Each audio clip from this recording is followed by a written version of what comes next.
Next we've got Gale Thompson. Gale Thompson's first collection of poems, Soldier On, is forthcoming from Tupelo Press. Originally from South Carolina, she lives and writes in Northampton, Mass. And has worked in the Denver Quarterly, Los Angeles Review, 6th Finch. Some online journal. Salt Hill, Bateau, and others. She is assistant editor at Jubilat, which is in Gale.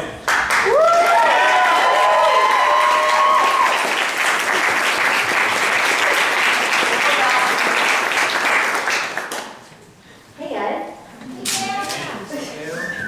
I don't know if you noticed this, but I have wine on my. Just a little taste of this to come. The first one is called Bodega. I'm concerned about the bodega. I want to get it down to be limited by these cold stars, to walk with cigarettes by the bodega. Our families are there, fundamentally unchanged and received with gladness by the bodega. It's nights like this when I get cranky and wish for bad weather. I can't stand it when you tell me bodega. I'm such a baby in the dark blue periphery. I cried on the bus as we passed the bodega, my feet still above the hallway, not at all feeding the best parts of me. There's a plastic bag of cilantro wilting in the bodega, and right now, at this very second, everyone else is growing a little bit taller. Everything's settling before I can get to it. Here I am by the bodega, recording beyond what I can record at any given time. I see towns like they are not, films like they are not. Here now I am remembering you by the bodega. Here now I bought you a book, although you are not here. And this poem was in 6th Finch, which I'm so excited exists in my life. God bless Svalbard. Does anyone know that Svalbard is a real country? It's a great country, by the way. It's I think it's involved in the Golden Compass series, or like the Dark Material series. Is that what it's called? It's an amazing country, by the way. You should check it out. God bless Svalbard. When I shower next to Svalbard, I put my hands to my chest. A movement similar to opening up the Andes and finding beautiful crickets inside. I float up and down. I flash in and out of sight. I have a strong impulse to be the perfect listener in the room. The meaning of Sunday gets smaller and smaller. When you are sleeping, I'm a real thief. I'm not here for the season. I steal your little goose egg and pollute just about everything. I take off my clothes and eat a late lunch with you. But you are sorry for Svalbard, the 12 men burning in Spain.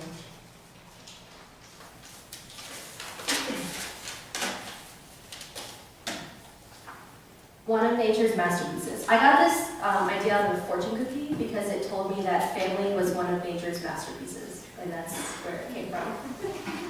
There's a crowd of parents around me tonight. The fact that we are perishing is the easiest to understand. I didn't know anything before my brain existed, and I'm afraid I won't know anything after. I need to be occupied with something other than the kitchen radio, that growing feeling stuck to my ribs. I want to dance my little heart out until I shimmer off the walls. I want the jubilant dance, that early thing. I want the sound we make when we are naked and dancing and connected with everyone for and the dancing. Being reborn is like stumbling against the water, full as a bell. My family is made of milk and a general feeling in the vertebrae. There's a smoke on my sweater. There is smoke on my sweater. My sweater is my family.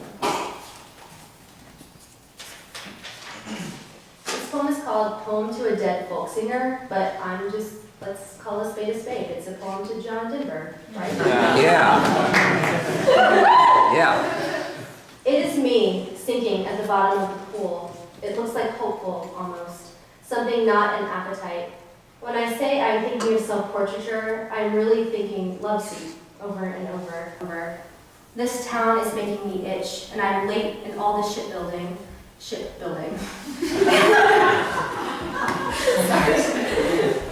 Instead, I begin to tell jokes in the backyard, into the compost bin, heavy on the turnips.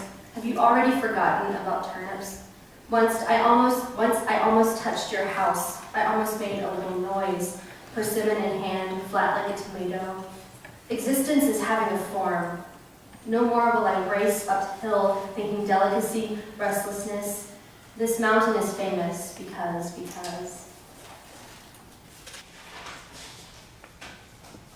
This is called The Milky Way is Snowy White. When I speak, I say different things out loud, like it is night again in the kitchen and all these golden days. A schedule is a moving thing that you can be behind or ahead of, and my events are always shuffling in the micrographia of things and people. I did these tracks in her book, and this is why I can't see clearest. This is why I can't stop touching my eyes. Our beginnings were in the ocean, and in the end, the sun is going to swallow us up. But you're coming over, and I want to display the stream to a room full of people so that we can get heavier and sink to the floor and never come up. So I went yesterday to the Art Institute of Chicago, and I saw Joseph Cornell. I saw like a big row of Joseph Cornell boxes, and I am absolutely 100% obsessed with him. So this is a poem that I wrote a while ago to him, and I thought that it would be a good time to read it, right? Yeah. This is called Hinge for Joseph Cornell.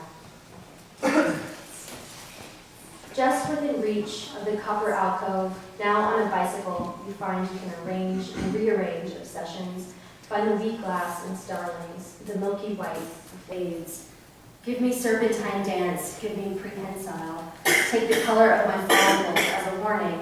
It was almost as if I'm going to lose this word. I'm going to find myself charged in the warmth of two people eating together. I flake everything with red pepper. My scarf smells like a city.